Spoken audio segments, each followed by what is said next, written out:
আপুনি জানেনে 31 ডিচেম্বৰৰ ৰাতি কি জ্বলাব লাগে? নতুন বছৰৰ আৰম্ভণিৰ পূৰ্বে কি জ্বলালে আপোনাৰ জীৱনত সুখ, সমৃদ্ধি আৰু সফলতা লাভ কৰিব পাৰিব? এই সকলো কথা জানিব পাৰিব আজিৰ এই ভিডিঅ'টোৰ জৰিয়তে। গতিকে ভিডিঅ'টো স্কিপ নকৰাকৈ শেষলৈ চাব।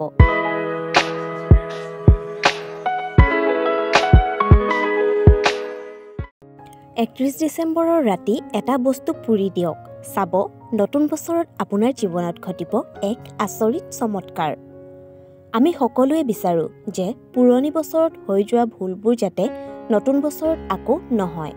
তাৰ বাবে সকলোৱে কামনা কৰোঁ আৰু নতুন বছৰটো যাতে খুব ভালকৈ পাৰ হয়, সুখ শান্তিৰে ভৰি পৰে তাৰে সকলোৱে কামনা কৰে।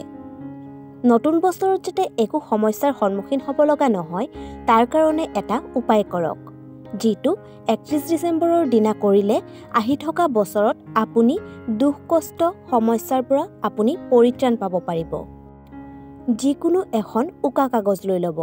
তাৰ পিছত সেই কাগজখনত আপোনাৰ জীৱনত হৈ থকা সমস্যাবোৰ লিখি ল'ব। যিকোনো ৰঙৰ কলমেৰে লিখিব পাৰিব। তাৰ পিছত কাগজখন ভাঁজ কৰি পুৰি পেলাব।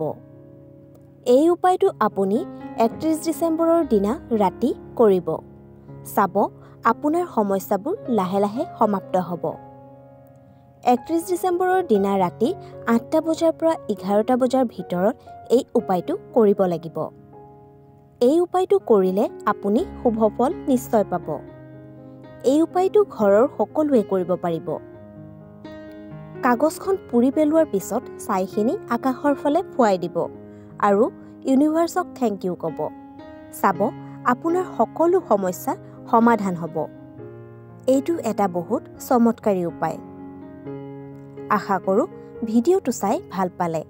যদি ভিডিঅ'টো চাই ভাল পালে তেন্তে লাইক, কমেণ্ট, শ্বেয়াৰ আৰু চেনেলটো ছাবস্ক্ৰাইব কৰি দিবলৈ কিন্তু নাপাহৰিব।